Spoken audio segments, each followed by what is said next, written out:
So here you are, and here we are, and here you are, and here your inner beings are. And all you have to do is get a sense of this vibrational relativity and then make a decision that nothing is more important to you than that you feel good. And then bit by bit, and we really mean that, bit by bit, incrementally work your way up the emotional scale. The emotional scale goes from despair or depression all the way up to ecstasy or bliss or joy.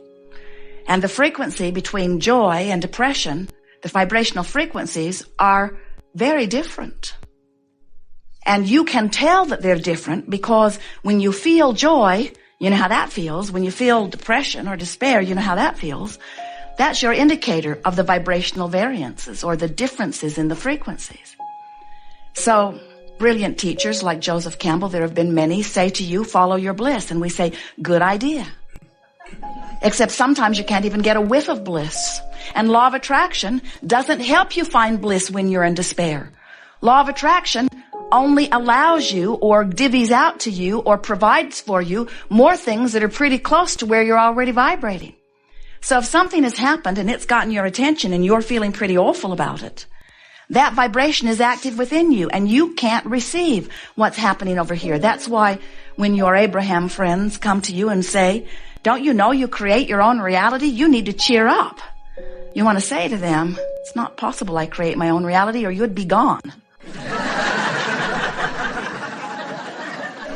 Because their bright-eyed, bushy-tailed, fluffy, in-your-face vibration is just plain annoying when you're in a different place on the vibrational scale. You can't hear them and they can't hear you, and you should not be playing together. Really, you should not. Because the person who is in joy, unless they are able and willing to adjust their vibration way down to meet you, that's the misery loves company thing. Or unless you can somehow bring your vibration up to meet them, you two don't have anything to talk about and you shouldn't even be together. Nice to know, isn't it? Well, here we have a room full of teachers who think that that word is synonymous with servants. Shouldn't I provide the service that I was born to provide? Don't I owe it to the downtrodden to bring them out of it? And we say, of course you are uplifters. But balancing your energy is what you are here about. And those who will benefit by your balanced energy, source energy and law of attraction will point in your direction. And so when they show up in your experience, they're there for a reason. But the reason is not for you to meet them in their lower vibration. It's for them to have an opportunity to join you in your higher vibration. So your best work and your best service to those who surround you is to get as tuned in, tapped in, turned on as you can, get in vibrational alignment with who you are, and let law of attraction match you up. And when someone shows up in your experience, do your best to maintain your vibrational alignment. In other words, don't try to factor a third thing into the vibrational relativity. Are you getting this? Because there are only two factors that you can synthesize or adjust or massage or understand. And when you try to factor in what somebody else is living, now you're attempting the impossible. So there's a lot of vibrational alignment that takes place before manifestation begins to appear in your experience. And that's a very good thing. That provides you this wonderful buffer of time where you can get into alignment. But what that means is right now, we really want you to hear this. Right now, in the way you feel and the attitude, the mood, right now, the way you feel is your indicator of exactly what manifestations you are moving toward. Now, there's a lot of them out there. Some you really like when they get here. Some of them you're not going to like so much when they get here. You're creating all of them. And the way you feel is your indicator of what you're closing the gap on. In other words, there are people who right now are sick, who have cleaned up their vibration, who are moving away from sickness to wellness. And even though the manifestation of the wellness is not apparent yet, because 99% of the vibration is in place before it is apparent, they're moving in the right direction. And they know it because their emotions are saying to them things like joy and love and appreciation. In other words, they're feeling good. But there could be a person with no physical evidence of illness in their body, moving swiftly or actively toward a manifestation of an illness, and they don't know it yet. They're on the path toward illness.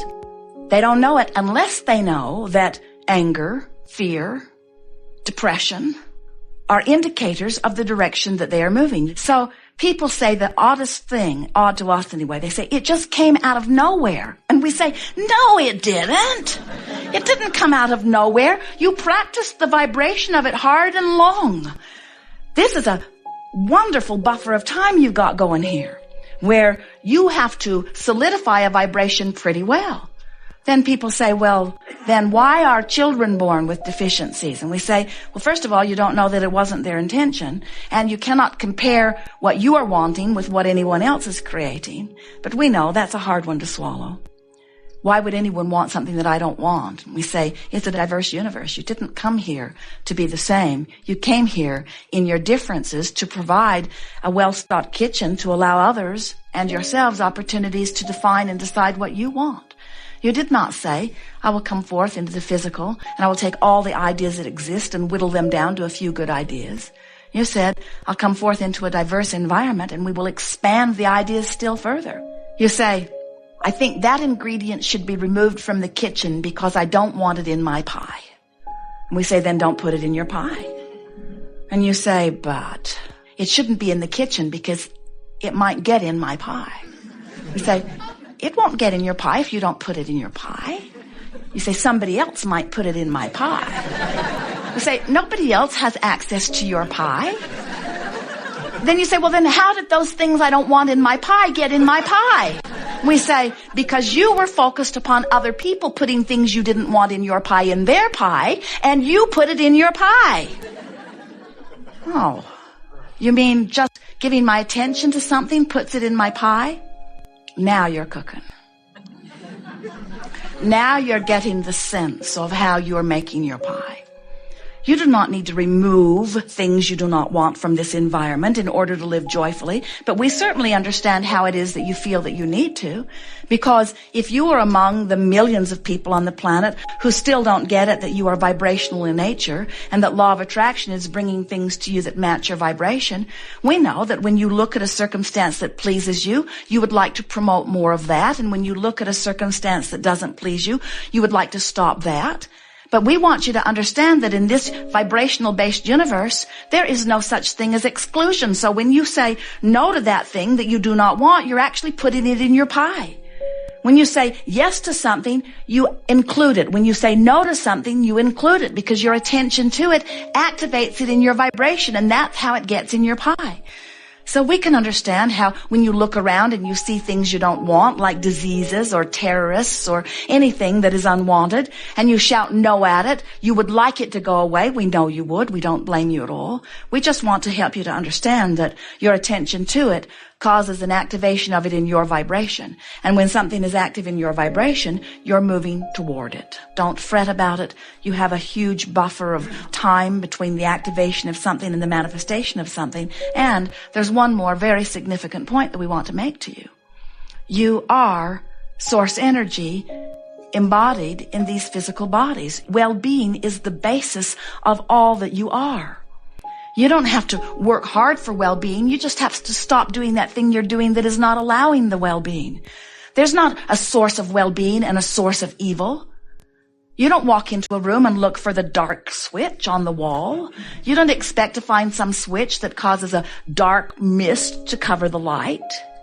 You know that you can turn the knob or push the button or flip the switch that resists the light, but the light is the source, and you're either allowing it or you're not.